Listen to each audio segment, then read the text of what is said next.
that are here as well. It's such a pleasure to be your moderator for the Faith Panel. So with no further ado, let's invite these four wonderful and beautiful ladies up. So will you please come and join me, Pastor Dorothy Crockran.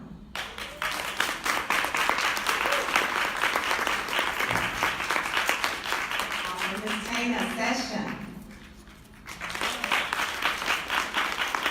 Ms. Syreeta Talbert. And last but not least, Ms. Felicia Shakespeare.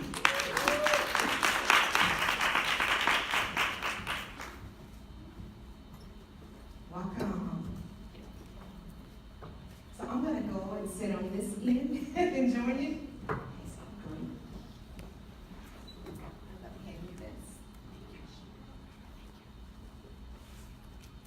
So, ladies, how you guys feeling? Great. Everybody's all dry and everything, right?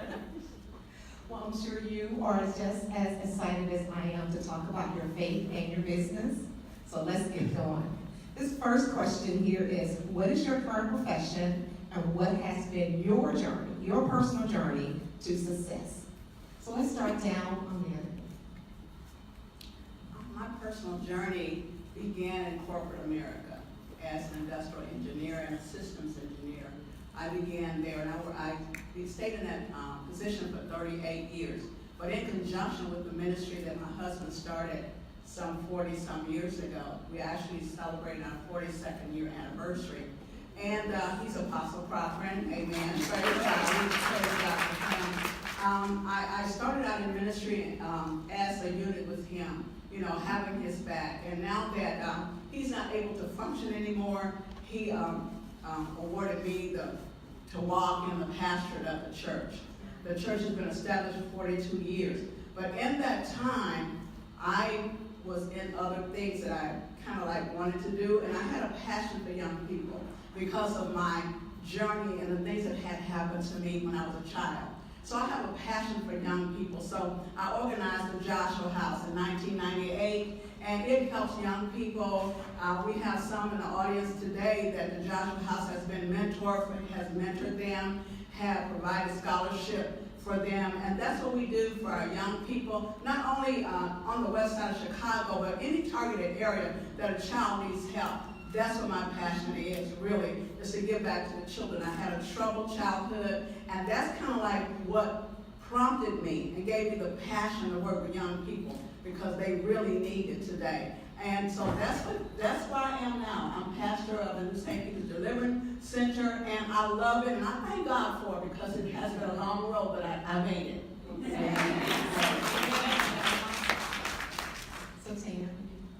Hello, everyone. Hello. So my journey started, I would have to go as far back as childhood as well, being born into the foster care system in New York City. And instead of letting that be a handicap or an excuse, I use it as a platform. So I learned how to use my adversities as fuel and not excuses to propel my success. And I too started in corporate America, started out as an admin assistant in HR many moons ago, and within 7 years was able to grow to a VP of HR using a lot of the strategies that millennials talk about here today. So and now I'm an entrepreneur, own my own business, international speaker, best-selling author, and coach.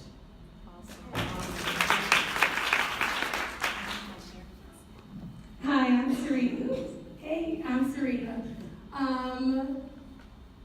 It's kind of hard for me.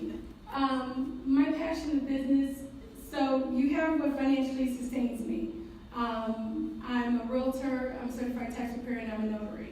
That's what keeps me going, keeps the bills paid. And I love what I do. I love those that I come into interaction with. My passion, I've always had a passion of supporting women, being a blessing to others, being that little motivational coach behind them. But I'm stepping into my purpose as we speak. My son, unfortunately, My son, unfortunately, was murdered last year, August 29th, he was shot, which unfortunately was my father's 75th birthday. So it's bittersweet that while we were celebrating life, my son unfortunately was losing heads. I had to make the unfortunate decision to pull the plug. And it's not that I wasn't new, unfortunately, to death of this sort. My brother, too, was 21. Basically, their deaths mirrored each other. And so I've learned that as I walk in this new journey of trying to figure out life, what my purpose and passion is still to motivate people. But I also am teaching people how to heal. One of the things I learned is I'm different. I understand that I heal and I grieve differently. My issue was, how do I continue on the next day? How do I even make it past this moment right here? And so what we see on TV, that's what I thought I was supposed to do, be on the floor, hooping and hollering, and I have nothing against that. But I mentally did not understand how come I wasn't doing what I thought a grieving mother was supposed to do. And so my faith is what that extra boost, like the Knight Rider, the extra boost came. And I have to say, God gives me the grace every second, every moment in order to get through. And so I rely just like a crutch. I know sometimes I don't walk. Physically, you may see me walking, but it's God holding me up. And it's my faith that, like him, he lost his child. His child was murdered. Like Job, I felt like everything was taken away from me. But my faith sustains me to make me feel like my purpose is here. It's being set right now. I'm here to heal women. Not just from, or not even just women, just people in its entirety, not just from death, but also from relationships, loss, bad decisions. That once we could get back to the basics, that God is in control. And when you turn it over to him and you say, give me the grace, he will give it to you, but you also have to put actions behind your faith. You can't say I'm faithful and don't move those feet. You've got to move. And as hard as it's going to be, you have to take a step back and move forward. That's it. Thank you. I feel as if I can speak on behalf of all the women that are here, that we truly appreciate your transparency and just happy to share from your heart, and that our hearts are with you. Yes. Hi, my name is Felicia, and when I think about being a woman of faith, I have to also go back to childhood. I originally think back to becoming a believer at the tender age of 11, or almost 12 years old. And as a result, it's been a whole journey. It's been a journey of transformation. It's been a journey of growth. And when I look back, even at that time, so right now my profession is teaching, but I've always been teaching and speaking to some capacity. So author, speaker, educator, entrepreneur, all that is really, really helping people, and it goes back to communication. Having gotten that opportunity to serve Christ at such a young age, I feel like, I've lived an entire life of faith. Just being on this panel speaks to that apropos. As my career would have it, I started in the corporate sector for IBM Corporation. I did a myriad, actually if I step back, it was the finance division of banking, which led to the finance division of IBM Corporation.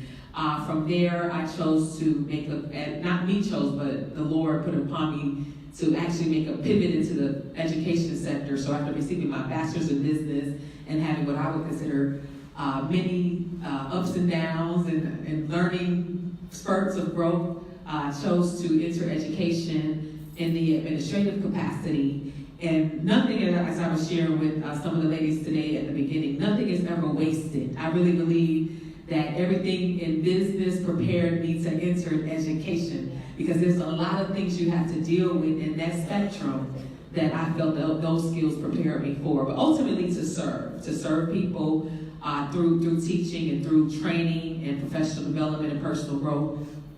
What am I passionate about? I'm passionate about changing lives. And I know that happened, so I really believe that, when I made that switch, that was already something I was doing in the church per se, as far as all the roles that I had served in, as far as teaching and once again serving in so many different capacities. So I felt like once that pivoted, it also showed me a lot of what I was doing. It kind of mirrored me secularly. But to add that on, I know we learned about EE yesterday, being an entrepreneur and an employee. At this point, I'm working right now to serve women. I had an idea come up in this past spring called M-Class, Master, Mentor, Motivate. And that came as a result of hearing and seeing young women approach me, actually young and older women approach me just with questions about mentorship. So I'm like, okay, so I'm kind of where Kamika was probably 10 years ago. I'm just starting this particular organization, but I'm really excited about the message that I heard today. You know, I know God has great things in store for the women because the motivation behind that is master, mentor, motivate. Master as women, there's something that we all can continue to strive to master, whether it be self-care, whether it be time management, whether it be our money, right? Most women are seeking some form of mentorship. And of course, motivation just simply means continually staying on top of my game. Thank you, Felicia. One common element or thread, if you will, that I heard from each of you is that your faith started when you were young. And that sort of like propelled who you are, you know, as a professional woman, as an entrepreneur, you know, as a wife, you know, as a mother. That's awesome. It reminds me of the verse, raise a child. I'm sure many of you are familiar with that, and the way he would go, and when he's older, he would not depart from it. And as I was listening to each of you, I was also reminded of how important it is, right? Regardless of where we are and what we're doing in life, is to make sure that we are instilling those faith principles and values, right? Whether it's our child or it's a child that we are nurturing as well. Yeah. Thank you very much, ladies. So Tana, I want to ask you this second question here.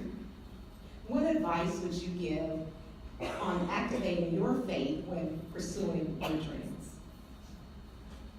I would have to say first and foremost that it's imperative, especially if you are looking to start your own business, be an entrepreneur, or what I like to call a parapreneur, where you're working and you're also having this side business or hobby that you're looking to turn into a business. Because there are going to be days when you're going to be discouraged. There are going to be days when it seems like you're not going anywhere, like the young lady that won the award said. There will be days when you feel like no one's paying attention to the efforts that you're putting out there, and you're out in this world all by yourself. So getting into you know, an organization or a network where you can get some support from people who've been through that journey is important. That was one of the motivators for me joining the Boss Network, to surround myself with women who are on that same path, maybe a couple years ahead of me. But also just being able to tap back into that faith to know that this is something that has been burning inside of you. You can't sleep, you can't eat, you can't wake up without thinking about it. So there's this fire inside of you that you have to respond to. And if you don't, you feel like you're leaving it on the table, you're leaving it behind, you don't feel whole. That's what I call the whispers, what Oprah calls the whispers. When you're listening to that, that's the universe telling you this is what you're supposed to be doing. So you just have to remain diligent, you have to remain faithful. You have to believe in yourself when no one else is, when the naysayers are around you. You have to be able to disregard that white noise and just know that this is the path you're supposed to be on. And just remain prayerful about it and meditate on it. And you'll receive the answers of what you're supposed to be doing. What are the next steps? Where should you really focus your energy, your time? And that's what I have to do every single day. Awesome, thank you. Felicia, will you share with us as well the advice that you would give on how to activate your faith in your business? I would also have to add consistency. I think that's critical. We have to show up every day with the mindset, and I think so. Consistency involves your mindset. Regardless of what you don't see, you have to believe that this is going to pay off. Now, how do you get there? You have to know that you are doing exactly what you're supposed to be doing. Because if you don't believe that you're doing it with a purpose, so back to purpose, if you haven't identified the fact that I'm supposed to be doing this, you will not have the stamina or the almost like the fuel to get to the other side. Now, do we have to stop and refuel? Absolutely. And 100%. You want to look for those who model what you want to become. Not to say you're going to copy, but at the end of the day, someone has already done probably something similar to what you're trying to do. So who's really great at it? Who is that person that you, as it was said earlier, whether it's a live mentor or we have virtual mentors, who is it that is already kind of grabbing your attention and you know they're making impact? Because I do believe that people that impact us are the people that we are typically drawn to are the ones that are impacting our journey as well. So I would say consistency, understanding that you have a purpose, but you have to believe in that.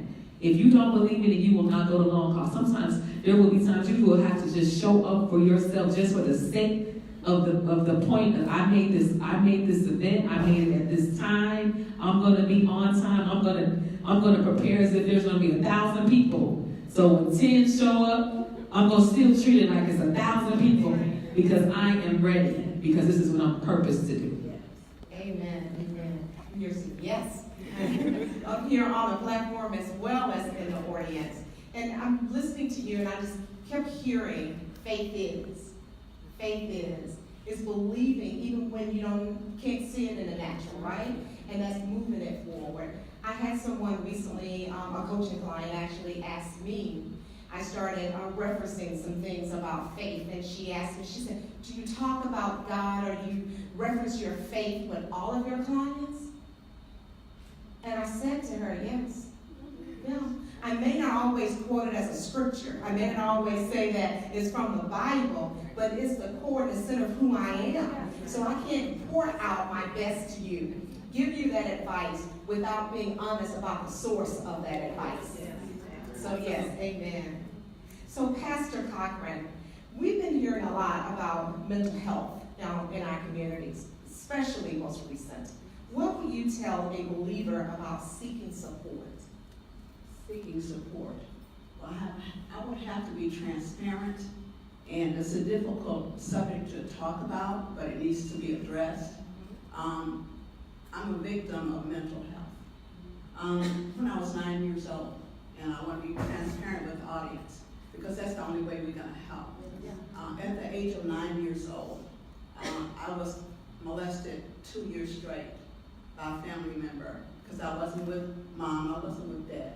And I was kind of like this child right here. I'm sorry, and that's what I call all y'all babies to me. Thank you. So therefore, I had to, there were so many things that I went through with. And I tried suicide. That didn't work. And at 9 years old, when you don't have your family with you, you don't have your parents with you, that's a difficult journey. And I had one teacher named Mrs. Banks. And I reached out to her and I told her what was going on. Well, they brought the authorities in, but at that time in Ohio, this was in Dayton, Ohio, at that time, a black girl's voice didn't go anywhere. Yeah. And if the family covered it up, and this is transparency, if a family member covered up and the family covered it up, the girl, I didn't have any defense. So I lived that 2 years, and I said, God, I don't know, why did you have me born? Why am I here? And I tried suicide. And when they brought me out of the room, and the doctor said, you took enough to take 3 lives. And this older lady that was in the community, she told me, she said, God has a purpose for you. Amen. And I kept going and I kept going. I couldn't see that purpose because there was no one to enforce anything into me. There was no one in my life to say, you know what? God loves you. And I went to a church. I went to this church. And I just want to say to if there's anybody out there suffering with mental instability, any mental problems, it's the church. Because why do you say that, Mama Crockran? I call myself Mama Crockran. Why do you say that? I say that because I was a patient at the mental institution. And they gave me pills, they gave me all this kind of stuff. I went through therapy. I went through the whole 9 yards. My sister's back there as a credible witness. I went through the whole 9 yards. But no one could get to the issue. I had this thing on the inside that I felt inadequate. I felt no one loved me. I felt that I said, God, why did you have me born to be subject me to this? And it was a lady, it was a Mother Amos, I will never forget. She was in the church, and I kept crying. She said, "Why are you crying?" I said, "Because you guys are talking about a God that can do so much. Why do I feel so much pain?" So she said, "For purpose." She said, "You got to understand, baby, that all things work together for good, for those that love God and are called according to his purpose." He said, "You got to understand that this plan, yes, it's breaking you, but it's going to help someone else down the road. This is not for you. The things that you went through is not for you. It's for someone else that's going through the same thing that you're going through." Oh, bless the Lord today. And I thank God. And through that, I sought out the medication. And I'm not telling nobody to stop taking your medication if you're like me. But I had to, because I looked in my mirror one day. I said, "God," I said, "I'm tired of being crazy." I said, "God, I'm tired of being out of it. I'm tired of having hallucinations." I said, "God, I want to be whole, because I know, as Mother Amos said, you have a purpose for me in my life. I want to be able to walk in that purpose." I'm hoping I'm not taking up too much time. Well, it's 2 minutes for each. But Okay. Well, guess what? I would advise you to go to the church. All believers, God is our source. Run to the rock that is higher than we are. Go to the church. Go to someone that's teaching. That's why we need mental health counseling in our church. Christian counseling in our churches. Because guess what? That's where I went, and that's where I became whole. The elevator don't go all the way to the top, but it goes enough. God bless you. Amen. Thank you for that. How do you handle doubt and fear while pursuing your goal? To be honest, my relationship with God is so strong that if there's an inkling of doubt, so I live my life by what I call my triangle effect. God is the head of my life. I sit at the right, and I know the devil is there. So I already know and I understand the concept that he can't do anything but by asking God first. Any attack, small or large, and it's the way I look at it. Some things I know is a test, is because it needs to be a testimony that comes through it. And so I go through it, and if I can handle it, I can handle it. Other times when I know I can't handle it, I talk to him all the time. My son and my niece would ask me, "Who you downstairs talking to?" Because I literally identify him and say, "I see what you're doing, devil, and right now, it's not going to happen." Even in the loss of my son, I say, "I see where you can try and take me mentally," because in those moments, you lose it. Yes. But I also say, and I can have that doubt of, it just feels like something's been ripped from me. And so I look at things like, well, what's my purpose? What's my passion? But I go back to God, and I'm just like, but you put me here for a purpose and a reason. And I'm walking into that purpose right now and that passion. I don't know why, my son, or why you chose me, but I'm glad you did, because apparently I'm going to help someone else. And so any doubt or any fear that I have, really, to be honest, is very minimal. I'm very transparent with my feelings, with those around me. And someone said earlier on the last panel, it's your tribe. I have a very faithful tribe. So they pour into me, and I pour into them. And when those moments of fear comes about, I go to God and I say, remove that fear. What is it? And I listen. And sometimes I used to, wonder when my grandmother and them would say, "Listen, who am I listening for?" But it will come from other women, something on the radio, a chirp, the alarm will go off, and you'll know when it's God talking to you, and you move with it. And so it's just, I don't doubt and I don't fear, because my biggest fear has already happened to me. My fear of losing my child always was a big fear of mine because of my brother. And I do believe in law of attraction, and I'm being very transparent, is I believe I may have put that energy out there without even knowing it. And so when I had to deal with my biggest fear, which was the loss of my son, and then it happening, was, oh my goodness, I could go south, but I'm not, because you allow me to breathe another breath. So for me, it's incremental baby steps and being in the moment. And when my girlfriends have issues with doubt or fear, I'm just pouring right back into them, like, let's push past it. Let's leave, because we can't change what happened. So what's next? Awesome.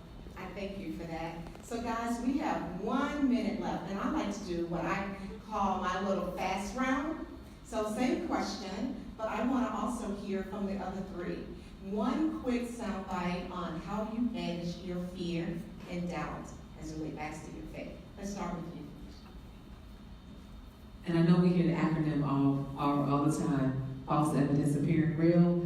Mine is face everything and rise. Ooh, love that. That's the new acronym I have up here. Yes, thank you so much, Tana. Mine is let go and let God. Awesome, thank you. Oh, I'm sorry. For me, it's about just getting centered, knowing what that trigger is, and then acknowledging it, but not sitting in it. Yes. Mine is prayer, all the time. Amen. Thank you all, ladies.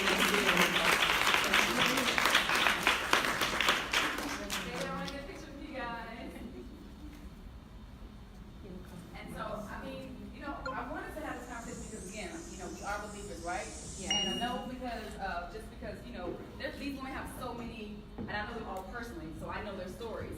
And there's so much to them that you guys don't even know. This is my pastor, and she is literally, I think, my first mentor, because I was raised in this house when I was 10 years old, and I found God at that age, and, it was like, I didn't really know, about what I wanted to do, or, my family, they were very supportive, but my mom, she was trying to figure things out. She was a young mother. And so she sent us to this church. And I don't think she knew what she was doing herself. You know how you dress your kids up for Easter, go to church. And so she sent us to the church, and I was sitting there at 10 years old, and I was listening to her husband, which is my pastor, our apostle. And it just, at 10 years old, I was like, I want to know God. Like this, what they say it is, like, I want some of that. I want to be a part of that. And I said, I want to go back. And literally, me and my sister actually brought my entire family to this church. And literally, my mom has 5 sisters and 2 brothers. Like, at one point, we all went to the same church, and it's because of the children that went, because they pour so much into the children. They took us on our first field trips. They took us on our first trips out of the city. We grew up in Chicago, on the west side of Chicago. I didn't know anything about things outside. She exposed us to so much stuff, her and her husband. We lived